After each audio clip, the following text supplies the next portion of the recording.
बुवा तिथे बाया. बुवा तिथे बाया नाही, बाया पुरुष सगळे जात आहेत. म्हणजे असे खूप लोक आहेत की गोड बोलून बोलून बोलून तुम्हाला फसवतील. व्यक्तिपूजा करू नका. मोठे बाबा आहेत, ह्यांच्याकडे खूप मोठी मोठी लोक येतात. तिच्या अंगात एक माणूस यायला लागला, तुला गेलीस की तुझं आयुष्य बदलून जाईल, अशा प्रकारचं सगळं सांगून आणलेलं असतं. योनिशुद्धी हा जो प्रकार जो सगळ्या मीडियासमोर आला तो फार भयानक आहे. तर बायकांना इतकाही सेन्स राहिलेला नाही आहे का? हे फार मोठे बाबा आहेत, हे काही चुकीचं करणार नाहीत आपल्याबरोबर. जर ते सांगतायत की हे योनिशुद्धीचा हा प्रकार आहे, हा खरंच असेल. पुरुषांवरती कसा परिणाम होऊ शकतो? नाही, लैंगिक समस्यांच्या मागे पुरुषांचे एवढे पैसे या भोंदू बाबांच्या मागे अक्षरशः लाखो रुपये लोक खर्च करतात. म्हणजे ह्याच्यामध्ये बुवा बाबा काय करू शकतो सेक्शुअल प्रॉब्लेम्समध्ये? बुवा बाबा बनायचा ना, हा एक बिझनेस आहे. तेव्हा जेव्हा एखाद्या व्यक्तीची पूजा तुम्ही देवासारखी करता, हा मोठा प्रॉब्लेम आहे. नमस्कार, आमच्या नॉलेज कट्ट्यावरती तुम्हा सगळ्यांचं पुन्हा एकदा मनपूर्वक स्वागत. सध्या देशभरामध्ये अशोक खरात या बोंधू बाबाची चर्चा आहे. श्रद्धेच्या नावाखाली महिलांचा लैंगिक छळ करणारा हा बाबा आणि त्या महिलांचे व्हिडिओ आता सोशल मीडियावरती मोठ्या प्रमाणात व्हायरल झालेत. अनेक मतांतरं आपल्याला ऐकायला आणि पाहायला मिळत आहेत. हा बाबा माइंड रीडर होता. महिलांची मानसिक कमकुवतपणा त्याने हेरला, त्यातूनच त्याने महिलांचा लैंगिक छळ केल्याचे समोर येते. पण ही एक बाजू झाली, पण असे अनेक बाबा आजही आपल्या आजूबाजूला आहेत. मुख्य प्रश्न असा आहे, एखाद्या बाबाने जर तुमचं माइंड रिडिंग केलं तर तुम्ही सहज इतक्या त्याच्या आहारी जाऊ शकतात का? महिलांचं मन इतकं कमकुवत असतात का? महिला नाही आणि पुरुषही इतके मानसिक कमकुवत असतात का? आज याच सगळ्या प्रश्नांवरती आपण उत्तर मिळवणार आहोत आणि त्यासाठी आज आमच्या स्टुडिओमध्ये आलेले आहेत प्रसिद्ध मानसोपचार तज्ज्ञ डॉक्टर आदिती आचार्य मॅम. नमस्कार मॅम, आमच्या कार्यक्रमात तुमचं खूप खूप स्वागत आहे. मॅम, सध्या तुम्हाला माहिती आहे की सगळीकडेच अशोक खरात या भोंदू बाबाची चर्चा आहे. सोशल मीडिया म्हणा किंवा वर्तमानपत्र सगळीकडेच, आणि व्हिडिओ देखील मोठ्या प्रमाणात व्हायरल झालेत. बुवा तिथे बाया, ही जी एक कन्सेप्ट नवीन तयार झाली आहे, त्याबद्दल काय सांगाल?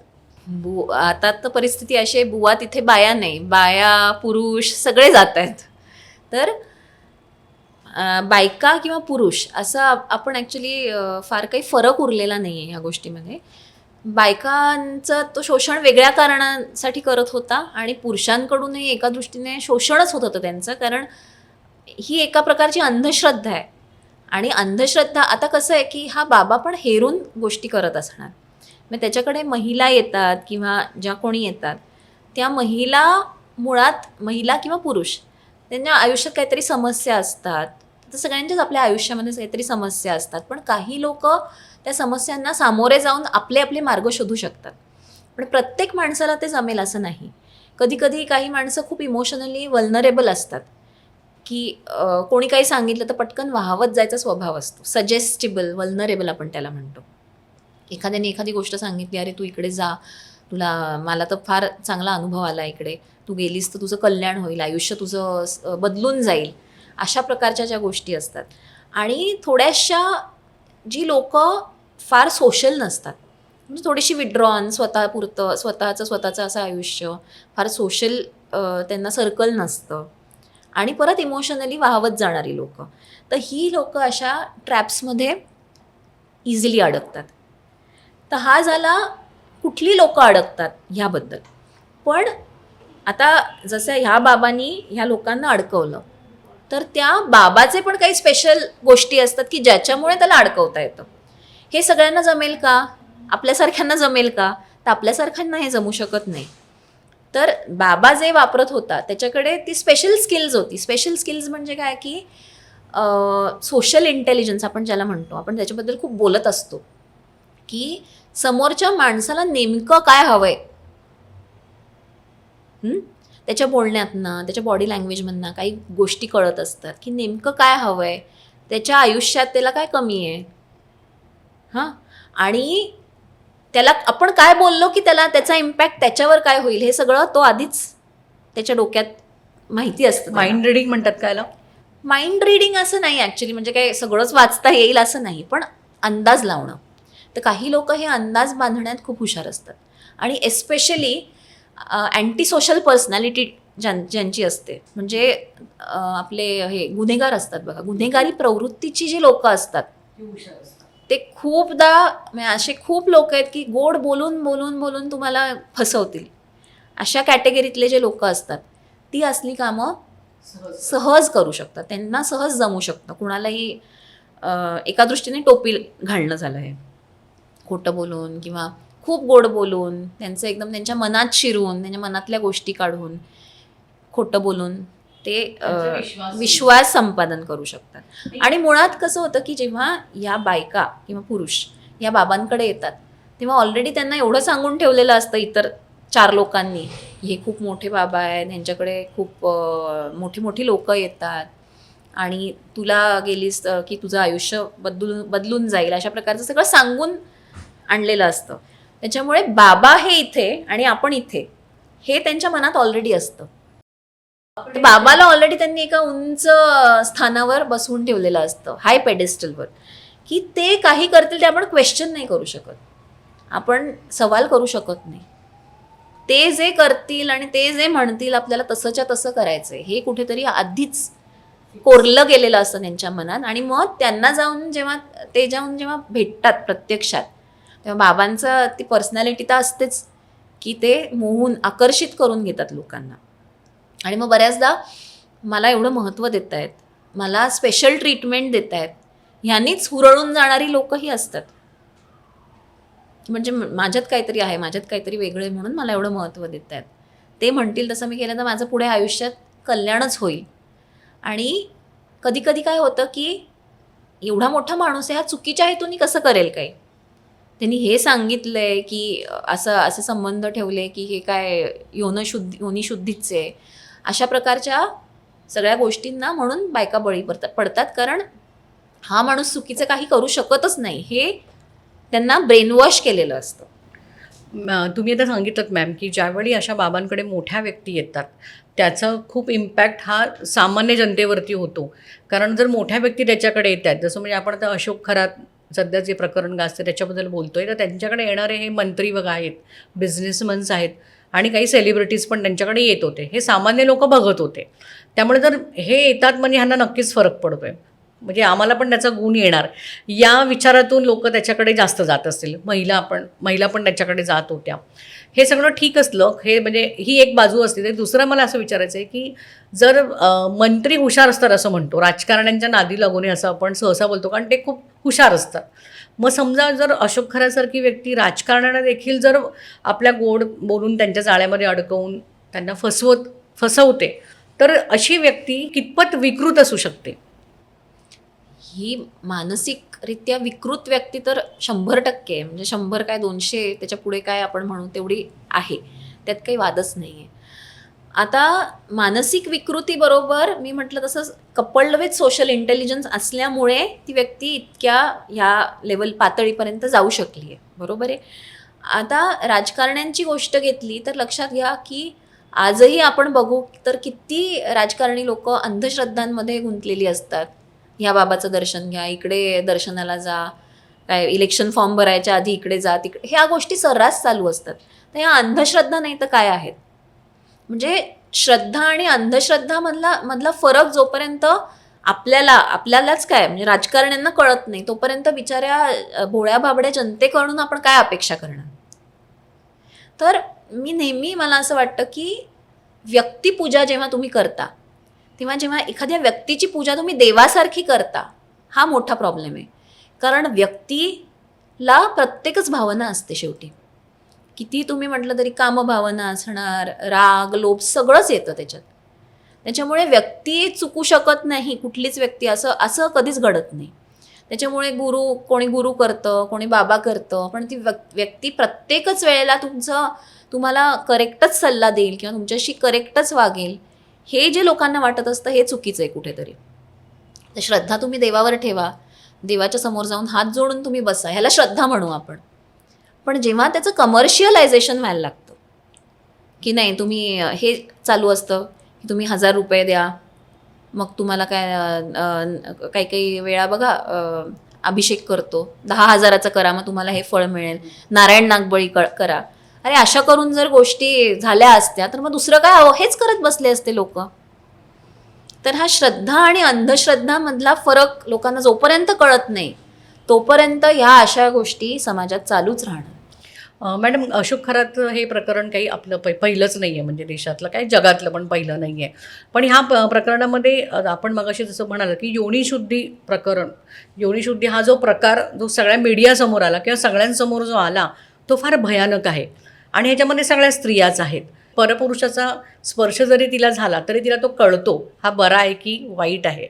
मग अशा वेळी समोरची व्यक्ती, म्हणजे भले ती बाबा का असेना, प्रायव्हेट पार्टशी तिचा संबंध येतोय, तर बायकांना इतकाही सेन्स राहिलेला नाही आहे का की आपण काय नक्की करतोय हे त्यांना कळत नसावं का? इतक्या त्या बाबांच्या आहारी जाऊ शकतात का? मी म्हटलं तसं बायका जाऊ शकतात, पण काही बायका, म्हणजे सगळ्याच बायका आहारी जातील असं नाही. पण ज्या बायका इमोशनली खूप वल्नरेबल आहेत, घरी समस्या आहेत किंवा बाकी काही समस्या आहेत की त्यांना यातनं काही मार्ग सुचत नाही आहे, मार्ग दिसत नाही आहे, अशा बायका, परत त्यांना ऑलरेडी डोक्यात हे त्यांच्या फिक्स असतं की हे फार मोठे बाबा आहेत, हे काही चुकीचं करणार नाहीत आपल्याबरोबर, त्याच्यामुळे जर ते सांगतायत की हे योनिशुद्धीचा हा प्रकार आहे तर हा खरंच असेल हे त्यांना वाटत असतं. आणि मी म्हटलं तसं ते बाकीच्यांशी, म्हणजे जे बाबांच्या विरुद्ध बोलणारी जी लोक आहेत त्यांच्या संपर्कात जर ते नसतील, की म्हणजे नाही अशी कोणीतरी आपल्याबरोबर आपले मित्रमैत्रिणी असतात, नातेवाईक असतात की नाही नाही तू कशाला हे करते, असल्या गोष्टी असतात का, ह्या सगळ्या भंपक आहेत, असं सांगणाऱ्या व्यक्तींच्या संपर्कात ते नसतील, ते बोलले नसतील, तर त्यांना हेच विश्व वाटतं, हेच आयुष्य वाटतं. आणि अशाच लोकांमध्ये त्या असतात, हे लक्षात घ्या तुम्ही. अशा व्यक्तींबरोबरच ते वावरत असतात की जे त्यांचे भक्त आहेत. तर त्याच्यामुळे ह्यांच्याबरोबर अशा गोष्टी करणं बाबांना सोपं जातं. आणि दुसरी गोष्ट अशी आहे की हे झाल्यानंतरही काही महिला अशा असतील की त्यांना खटकलं असेल, पण खटकलं तरी ह्या गोष्टींबद्दल आपण ओपनली बोललो तर लोक आपल्याला वेड्यात काढतील, आपली नाचक्की होईल, ह्या भीतीनेही शांत बसणाऱ्या काही महिला असतील असं मला वाटतं. नाही, नक्कीच. पण आपण जे बघितले, आपण जे व्हिडिओ, अजूनही ते काही व्हिडिओ व्हायरल होतात त्याच्यावरती खूप वेगवेगळे, म्हणजे अनेकांची म्हणजे वेगवेगळी मतांतरं आहेत हे आपण बघतोय. म्हणजे ती प्रत्येक महिला अशी काही खूप त्रासलेली आहे किंवा बळजबरीने तिला आणण्यात आलेलं आहे हे एकाही व्हिडिओमध्ये दिसून येत नाही आहे. की महिलाच आता त्या महिलांच्या विरोधामध्ये बोलू लागल्यात, तर हे म्हणजे ह्या कुठली स्त्री ह्या लेवलला कशी काय जाऊ शकते? 2026 वर्ष चालू आहे आणि आत्ताच्या जे महिला आहेत त्या महिला सगळ्याच म्हणजे अबला आता तशा काही राहिलेल्या नाही आहेत. बाबांकडे येणाऱ्या महिला या सगळ्या दिसतात, त्या शिक्षित पण दिसत आहेत आणि काही उच्च घरातल्या पण महिला आहेत, म्हणजे त्यांना त्याचं भान आहे, त्या काही अशा म्हणजे लहान मुली नाही आहेत. तर अशा वेळी इतकी सारासर प्रत्येक महिलेची आपली सारासर विचारशक्ती इतकी संकुचित होऊ शकते? एखादा बाबा इतकं त्यांच्यावरती इम्प्रेशन टाकू शकतो? तेच मी सांगते, जेव्हा ब्रेन वॉशिंग होतं तेव्हा तुमची सारासार विचार करायची शक्तीच नष्ट होते. म्हणून आपण जेव्हा बघतो ना, आता हा तर एक भाग झाला, पण बाकीच्या पण कधी कधी रिलिजियस कन्व्हर्जन्स वगैरे मुलींबरोबर ज्या गोष्टी घडत असतात त्या कशा घडतात? सिस्टमॅटिक ब्रेन वॉशिंग केलं जातं. म्हणजे तुम्ही त्या ग्रुपमध्ये एंटर त्या झालात, ग्रुपमध्ये तुम्ही एंटर झालात आणि तुमचा बाकीच्या जगाशी संपर्क कमी कमी झाला.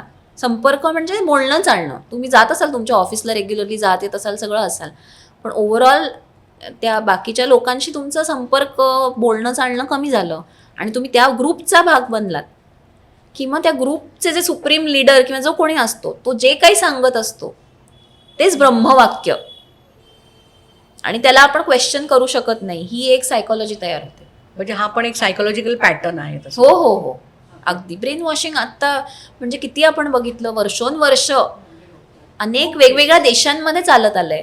त्याच्यातनंच कल्ट्स निर्माण होतात. कल्ट्स म्हणजे काय की काही व्यक्ती एकत्र येऊन एखाद्या ठिकाणी राहत असतात, तिकडे बऱ्याच चुकीच्या गोष्टी चाललेल्या असतात, पण तो बाबा किंवा जो कोणी त्यांचा लीडर असतो तो जे सांगतो ते सगळं फॉलो करत असतात.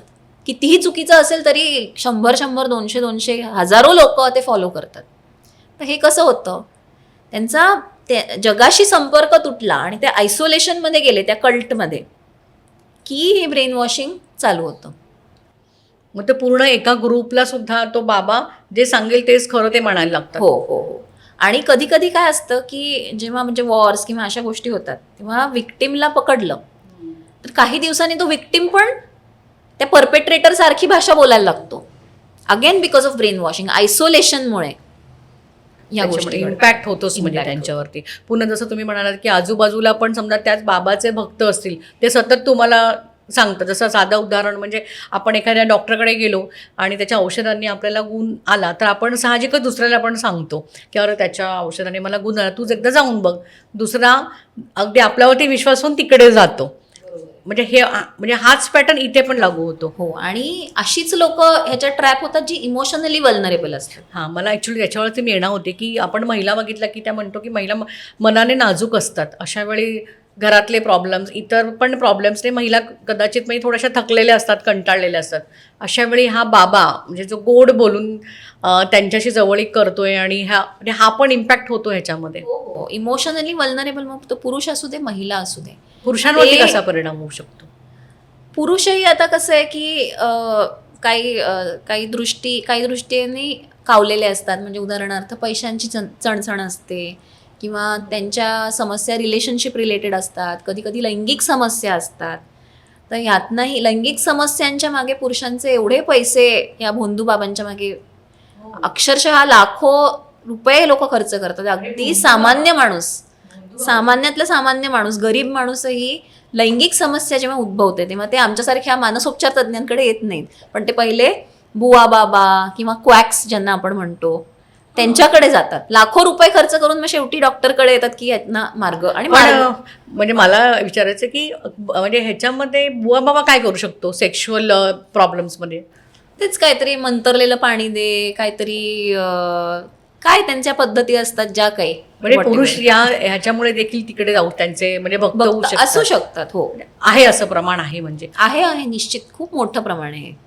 तुमच्याकडे अशा काही केसेस आल्या आहेत मॅम की अशा भक्तांच्या किंवा अशा बाबाच्या मागे लागून नंतर मग एखाद्या महिलेला किंवा म्हणजे पुरुषाला त्याची जाणीव झाली असेल पण तो त्याच्यामध्ये अडकलेला असेल तर याच्यातून बाहेर कसं यायचं आणि याच्यासाठी? अशा केसेस खूप येत असतात. आणि बऱ्याचदा म्हणजे अशा पण काही केसेस आल्या आहेत की लहान मुलींना आईवडील घेऊन गेलेत लहान असताना बुवा बाबाकडे आणि त्यांनी गैरप्रकार केलेत, पण त्यावेळेला त्या मुलीला कळत नव्हतं ते. आणि मोठी झाली तसं तिला हे कळलं की अरे माझ्याबरोबर किती चुकीची गोष्ट झाली आणि माझे आईबाबाच घेऊन गेले होते तिकडे. आणि त्यातनं कधी कधी गिल्ट तयार होतं स्वतःबद्दल आणि लोक त्याच्याशी वर्षोनवर्ष झगडत असतात. पोस्ट ट्रॉमॅटिक स्ट्रेस डिसऑर्डर होते. तो ट्रॉमा खूप नंतर तोच फ्लॅशबॅक्समध्ये आपण जगत असतो आणि त्याच्यामुळे अशा केसेस येतात खूप.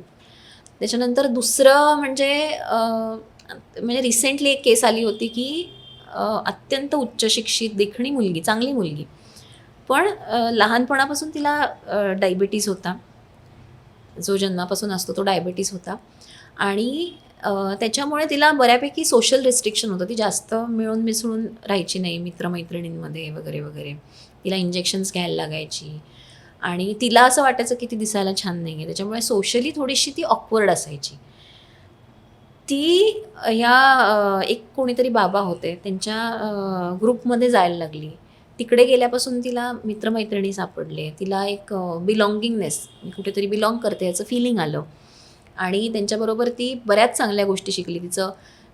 बाकी ती कलाकार आहे तर ते कलेतलं तिचं सगळं तिने बऱ्याच परीक्षा दिल्या, ती छान व्यवस्थित झाली. पब्लिक स्पीकिंगची भीती वाटायची तर ती निरूपणं वगैरे अशी करायला लागली, त्याच्यातही ती पुढे गेली. त्याच्यामुळे त्या बाबा आणि त्यांची बायको होती तीही तिची अगदी आईसारखी काळजी घ्यायची.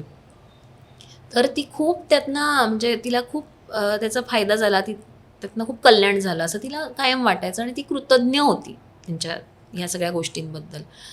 पण एक दोनदा तिला असा अनुभव आला की ते चुकीच्या ठिकाणी तिला स्पर्श करतायत आणि मग नंतर पण मग त्याच्याबद्दलही तिला काय वाटायचं की अरे हे माझे वडिलांसारखे आहेत, हे कसं असं मला करू शकतील, ह्यात त्यांचा हेतू काहीतरी वेगळा असेल, कदाचित ते माझी परीक्षा घेत असतील. आणि असं त्यांनी एकदा दोनदा तिला सांगितलंय की मी परीक्षा घेत असतो वगैरे अशा प्रकारचं. तर त्यावेळेला ती खूप दिवस याचा विचार करत राहिली. त्याच्यानंतर त्याच्यापुढे तिचं लग्न झालं आणि त्याच्यानंतर तिला काही दिवसांनी म्हणजे जेव्हा तिचा संपर्क त्या ग्रुपशी कमी कमी व्हायला लागला तेव्हा तिला लक्षात आलं, अरे आपण काय करत होतो, म्हणजे हे एवढं सगळं झालं आणि तरी आपल्याला त्यावेळेला हे का नाही जाणवलं की हा प्रॉब्लेम आहे. आणि त्याच्यामुळे ती डिप्रेशनमध्ये गेली आणि ती मदतीला आली होती, म्हणजे मदत घेण्यासाठी माझ्याकडे आली होती. तर अशा गोष्टी घडत असतात जेव्हा तुम्ही त्या क्षणात किंवा त्या काळात तुम्हाला त्याचं भान राहत नाही, कारण तुम्ही एवढे ब्रेनवॉश्ड असता. तुमची सदसद विवेकबुद्धी, सारासार विचार करण्याची क्षमता ही नष्ट होते किंवा कमी होते म्हणू आपण, आणि त्याच्यामुळे अशा गोष्टी घडतात. पण अशा गोष्टी म्हणजे आपण आता आजच्या काळामध्ये प्रत्येकजण एका स्ट्रेसमधून जातच असतो. कधी नोकरीची समस्या आहे किंवा कधी पर्सनल लाईफमध्ये काही डॅमेजेस आहेत. तर अशा वेळेस साहजिकच आहे आपल्याला कोणाशी तरी बोलण्याची गरज असते.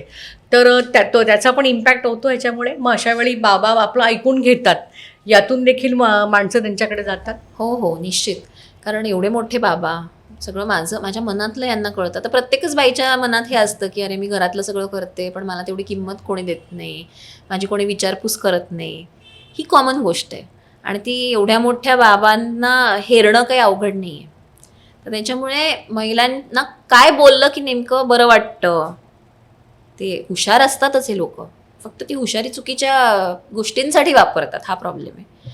तर त्याच्यामुळे जास्त आकर्षित होतात या बायका आणि माझं म्हणणं ऐकून घेतात. मला बोलायला वाव आहे इकडे, एवढी मोठी व्यक्ती असून माझ्यासाठी एवढा वेळ काढते, ह्याच्यामुळे महिला परत जातात. म्हणजे आपण आता जे अशोक खरांच्या प्रकरणामध्ये जे व्हिडिओ बघितले ते हे देखील एक त्याचं कारण असू शकतं की महिला पण तिकडे म्हणजे त्यांच्याकडून ते चांगलं बोलतायत, ते माझं ऐकतायत, ते सांगितलं ते ऐकल्याने फायदा होतोय, उपयोग होतोय, त्या अनुषंगाने जात असतील.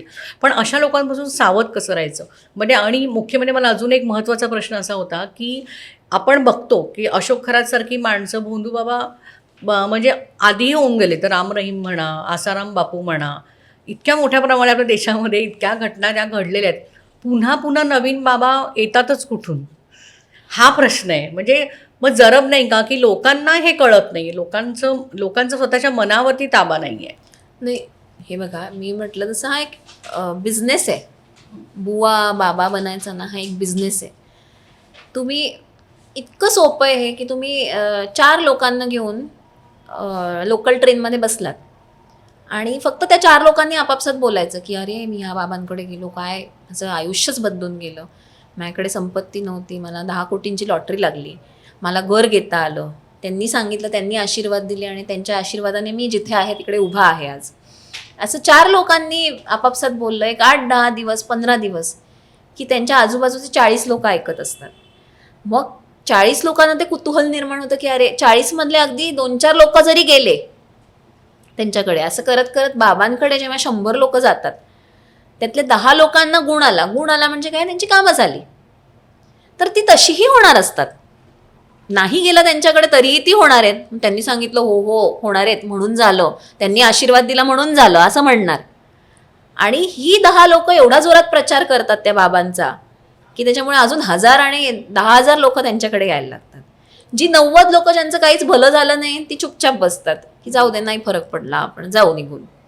पण जे झालंय ज्यांचं कावळा बसायला आणि फांदी तुटायला, ती लोक एवढा जोरात प्रचार करतात, त्याच्यामुळे अजून हा कल्ट वाढत जातो. आणि लोक आजकाल इतकी एकाकी झाली आहेत ना की त्यांना सतत असा कुठला तरी ग्रुप लागतो की जिकडे दे वुड बिलॉंग, की मी तिकडे जाऊ शकतो. आता अशा ह्याच्यात काय होतं की सोशल पण थोडंसं कोहिजन होतं. सोशली पण आपण 4 लोकांना भेटतो, काहीतरी त्यांच्या मीटिंग्स असतात, तिकडे एकत्र येतो. तर हा सगळा भाग असतो त्याच्यात. एखाद्या मोठ्या गर्दीला ज्यावेळी असे बाबा म्हणजे उद्देशून बोलत असतात, आपण त्याला सत्संग म्हणतो, त्यावेळी ते तिथे प्रचार करत असतात, बऱ्याच गोष्टी करत असतात आणि त्यांना फॉलो करणारे पण मोठ्या प्रमाणावरती लोक असतात. एकाच वेळी हे बाबा एवढ्या सगळ्यांना आपलं ज्ञान देत असतात आणि त्यांना फॉलोअर्स ते मिळत असतात. अशा वेळी याच्यामध्ये ना हल्ली एक ग्रुप असा पण आहे की जिथे खूप हायली एज्युकेटेड म्हणजे डॉक्टर्सपासून ते अगदी वैज्ञानिकांपर्यंत आणि आय टीमधली म्हणजे जे आय टीमध्ये काम करणारी तरुण मुलं पण आणि मॅच्युअर्ड लोकं पण, मोठी माणसं पण आता अशा ठराविक बाबांना, जो हाय प्रोफाईल बाबा आहे, जो इंग्लिशमध्ये बोलतो आणि जो म्हणजे इंग्लिशमध्येच बोलतो त्यांना, आणि उदाहरणं देखील बॉलिवूडची नाही देत तर हॉलिवूडची वगैरे इकडची देत असतात. आणि हे म्हणजे स्वतः पण आपण पाहण्यामध्ये आलेलं असतं आपल्याला. तर त्यांना ते अशा इतक्या इतक्या म्हणजे इंटेलिजंट व्यक्ती असतात, त्या देखील कशा काय यांच्या प्रभावाखाली येतात? बघा, इंटेलिजन्सचा आणि वैज्ञानिक दृष्टिकोन असायचा काही संबंध नाही. म्हणजे आपण सायन्स स्टुडंट्स असलो तरी पण आपला दृष्टिकोन वैज्ञानिक असेल असं नसतं. त्याच्यामुळे तुम्ही बघाल मोठे मोठे सायंटिस्ट असतात सगळे, ते पण ह्या अंधश्रद्धा, आपण ज्याला अंधश्रद्धा म्हणू, अशा गोष्टी करत असतात. त्याच्यामुळे जरी तुम्ही हुशार असाल, इंटेलिजंट असाल, तरी प्रत्येकाच्या आयुष्यात काहीतरी असतं की कुठेतरी कमी असतं. ते काही आपल्याला सांगायला येत नाही. आपल्याला असं ॲपरंटली दिसत असतं की सगळं छान आहे, मग ही व्यक्ती का जाते.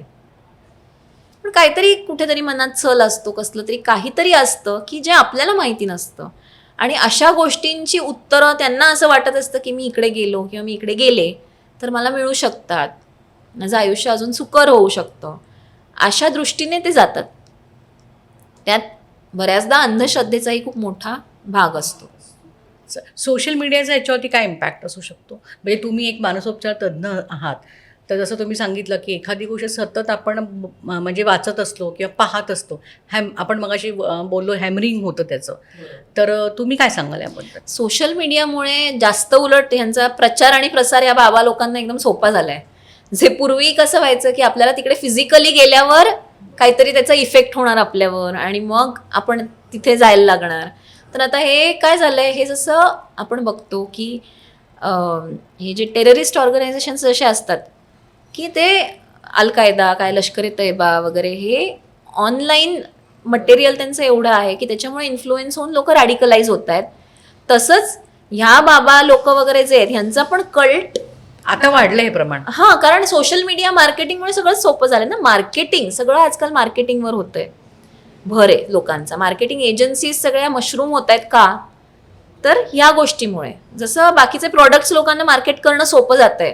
तुम्ही एक व्हॅक्यूम क्लीनर असेल, काही असेल, तुम्ही काय छोटंसं काहीतरी एक हॉटेल उघडलं, रेस्टॉरंट, तरी पण सोशल मीडियामुळे एकदम ते रंगरूपाला किंवा एकदम चालू शकतं जोरात. तर तसंच या बुवा बाबांनाही त्यांचा प्रसार आणि प्रचार करणं सोशल मीडियामुळे खूपच सोपं झालंय. कारण ते सतत एकदा आपण एखादी गोष्ट बघितली की त्या अल्गोरिदममध्ये ते गेलं की तुम्हाला परत परत तीच गोष्ट दिसत राहते. आणि त्याच्यामुळे तुमचं मेंदूचं ब्रेन वॉशिंगचं काम हे घरापासूनच चालू होतं. वैद्यकीय व्याख्येतून अंगात येणं ही नक्की कुठली अवस्था असेल? त्याला ना आम्ही डिसोसिएटिव्ह डिसऑर्डर असं म्हणतो. तर त्याच्यात काही काळासाठी ती व्यक्ती अचानक तिचा आवाज बदलतो कधी कधी, किंवा एकदम ती अशी झिंगल्यासारखी करते, पिंगा घालते, वेगळ्या आवाजात बोलायला लागते, ती स्वतःची आयडेंटिटी विसरते, दुसरंच कोणीतरी आलंय अशी बोलायला लागते. ज्या गोष्टी नॉर्मली ती बोलत नाही, करत नाही, शिव्या घालणं किंवा दारू मागणं, मटण मच्छी मागणं, अशा गोष्टी अचानक बोलायला लागते. तर ह्यात घडत काय असतं की मनात कुठल्या तरी गोष्टी, कुठला तरी स्ट्रेस असतो की एखादी गोष्ट जी तिने पटत नसेल अशी केलेली असेल, किंवा घरच्यांचा काहीतरी जाच असेल, काहीतरी त्रास असेल, किंवा कधी कधी काहीतरी रिलेशनशिपचा प्रॉब्लेम असेल, जी ती कुठेही व्यक्त होऊ शकत नाही, बोलू शकत नाही, ते तिने मनातल्या मनात दाबून ठेवलंय, ते कधी कधी अशा प्रकारे बाहेर येतं. मी हेही करू शकते, मी अशीही वागू शकते. ती कधी शिव्या घालत नाही व्यक्ती, अचानक एकदम शिव्या घालायला लागते, सासूला शिव्या घालते. ती जेव्हा कॉन्शियस असते तेव्हा तिला उघडपणे सासूला शिव्या घालणं शक्य नाहीये, लक्षात घ्या. कव्हर म्हणजे मुद्दाम नाही करत, पण ते घडतं तसं. ती एक मानसिक अवस्था आहे. त्याच्यावरती म्हणजे याच्यामध्ये उपचार आहेत, मानसोपचार? हो, मानसशास्त्रामध्ये उपचार आहेत. त्याच्यासाठी मानसोपचार आणि त्याच्याबरोबर औषधं, या दोन्ही गोष्टी घेतल्या. मॅम काही केसेस आहेत? हो. एखादं उदाहरण सांगा मला की जी तुमच्या औषधांनी ती बरी झालेली आहे. आत्ताच म्हणजे रिसेंट मी येते ती अजून माझ्याकडे व्यक्ती. तर तिचं कसं झालं, व्यवस्थित उच्च शिक्षित मुलगी आहे, म्हणजे असं काही नाही, व्यवस्थित पोस्ट ग्रॅज्युएट झालेली मुलगी आहे. तिचं लग्न झालं आणि त्याच्यानंतर लग्नात काही वर्षांनी, 2-3 वर्षांनी काहीतरी सासू नवऱ्याबरोबर बोलाचाली झाली. तिला एक मुलगी होती छोटी, ती काही दिवसांसाठी, काहीतरी 1-2 वर्षांसाठी वेगळी झाली, म्हणजे आईकडे राहायला गेली. आणि तिकडे गेल्यावर 6-1 महिन्यांनी तिच्या अंगात एक माणूस यायला लागला, दुसऱ्या धर्माचा. आणि तो एकदम हिंदीत बोलायचा जोरजोरात. आणि ती म्हणजे माझ्यासमोरही येते तेव्हा अजूनही कधी कधी तो येतो. हां, तो विषय काढला, त्याबद्दल बोलायला लागला की येतो. आणि तिचं आधी सासूशी भांडण झालेलं. नंतर काही दिवसांनी काय झालं, त्यांचं पॅचअप झालं. पण सासूला कॅन्सर झालेला. त्याच्यामुळे आता तिला जाऊन त्यांची सेवा करणं क्रमप्राप्त होतं. तर ती व्यक्ती, ही मुलगी त्या घरात जायला लागली की तिला अंगात यायचं. तो जाऊच द्यायचा नाही त्या घरात.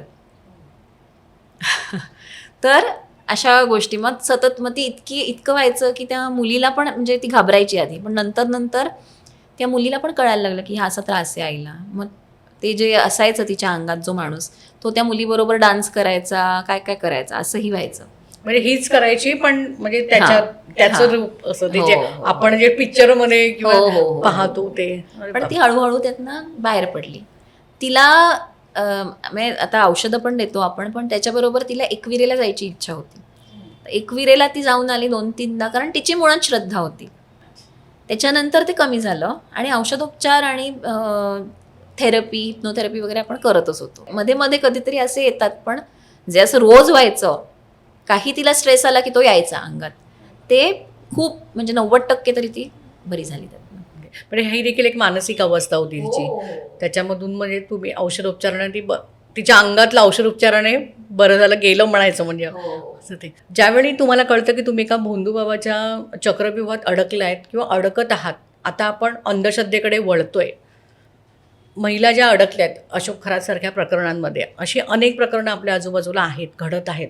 महिलांनी ह्याच्यातून बाहेर कसं पडायला हवं आणि त्याच्यासाठी कुटुंबांनी त्यांना साथ कशी द्यावी? सर्वात महत्त्वाचं म्हणजे महिलेनी घरातल्या किमान जवळची व्यक्ती जी असेल तिला सांगायला पाहिजे की असं असं घडतंय.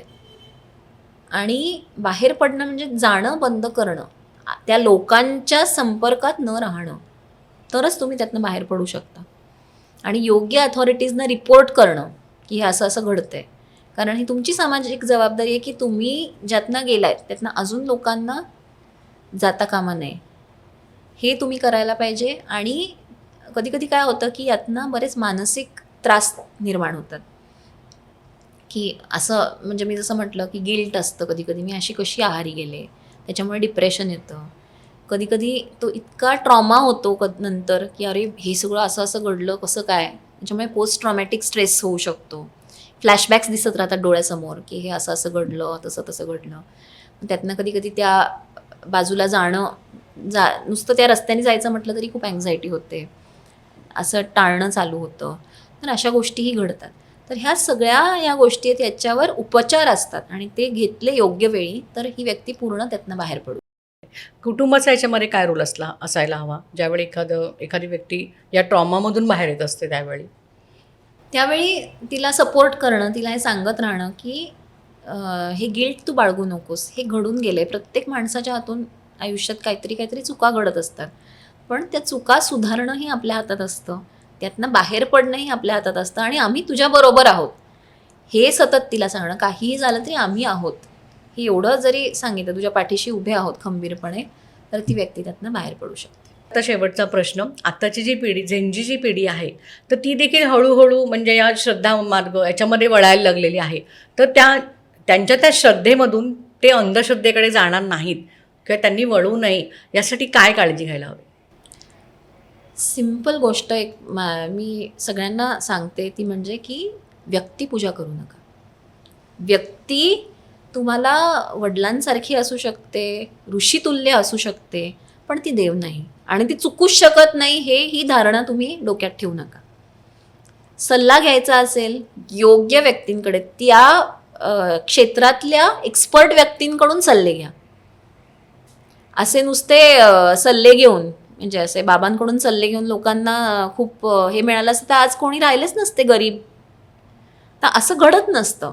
आणि त्याच्यामुळे श्रद्धा कधी आपण म्हणू की माझी देवावर श्रद्धा आहे, मी रोज मारुती स्तोत्र, रामरक्षा माझ्या घरात म्हणते किंवा देवळात जाऊन देवासमोर हात जोडते, त्यांनी माझं मानसिक स्थैर्य मला लाभतं, माझं मनोबळ वाढतं, ती श्रद्धा आहे. पण जिकडे मी अशी म्हणायला लागते की नाही मी आज काय नवसच करते, मी काय आज दान करते, काय 1 लाखाचं दान करते, किंवा दान दान पण वेगळी गोष्ट आहे, पण ह्या माणसाला मी एवढी पूजा करते किंवा हे अंधश्रद्धेकडे जायला लागतं मग, की मी हे केलं तरच माझ्या आयुष्यात भरभराट होईल किंवा मी सुख समृद्धी अनुभवेन, तर ही अंधश्रद्धा होते. तर अशा पूजा अर्चा हे प्रत्येकाचा वैयक्तिक हे, पण अंधश्रद्धेमुळे आपण आपल्या आयुष्याचं नुकसान नाही करून घेत. म्हणजे आपल्याकडे पैसे नसताना आपण लोन काढून या गोष्टी केल्या तर हा प्रॉब्लेम आहे ना, मग त्यात नुकसान आहे. तर अंधश्रद्धेमुळे आपण आपल्या आयुष्याचं नुकसान नाही करून घेत, हे भान प्रत्येकाने ठेवायला पाहिजे. जिकडे पैसा इन्व्हॉल्ड नाही आहे, जिकडे फक्त तुम्हाला देवापुढे हात जोडायचे, तुमचे काहीतरी मंत्र स्तोत्र म्हणायचे की ज्याच्यामुळे तुम्हाला मानसिक बळ मिळतंय, त्या गोष्टी तुम्ही निश्चित करा. अगदी म्हणजे आम्ही मानसोपचार तज्ज्ञ म्हणून ह्याच गोष्टी सांगत असतो लोकांना. मेडिटेशन करा की त्यांना तुमचं मानसिक बळ वाढणार आहे. पण अशा गोष्टींच्या आहारी जाऊ नका की ज्यांच्यामुळे तुमचं वैयक्तिक काही नुकसान होतं आहे, पैशाचं नुकसान होतं आहे. अशा गोष्टी करू नका. आता मी तुम्हाला इंटरेस्टिंग गोष्ट सांगते की आमच्याकडे मानसिक आजारांसाठी जी लोकं येतात, स्किझोफ्रेनिया आहे किंवा अंगात येतं बघा, अंगात येतं लोकांना, अशा गोष्टी असतात. तर याच्यात पण लोकांना वाटत असतं हे देवीचं आहे म्हणून ते बुवा बाबांकडे नेतात, बरोबर.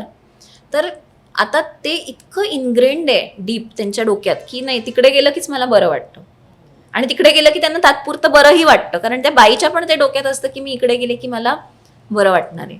तर आम्ही असं सांगतो की अशा बाबांकडे जा जे पैसे घेत नाहीत, आणि दुसरी गोष्ट काय, मारहाण करत नाहीत. काहीतरी पाणी प्यायला दिलं, धागा बांधायला दिला, ठीक आहे, तुमची श्रद्धा आहे ना तेवढं करा, पण अशा गोष्टींच्या आहारी जाऊ नका जिकडे तुमचं नुकसान होतं. आज आदिती मॅमने आपल्याला सगळ्यांना एक उत्तम असं मार्गदर्शन केलेलं आहे. याबद्दल मॅम तुमचे खूप खूप आभार. धन्यवाद. धन्यवाद.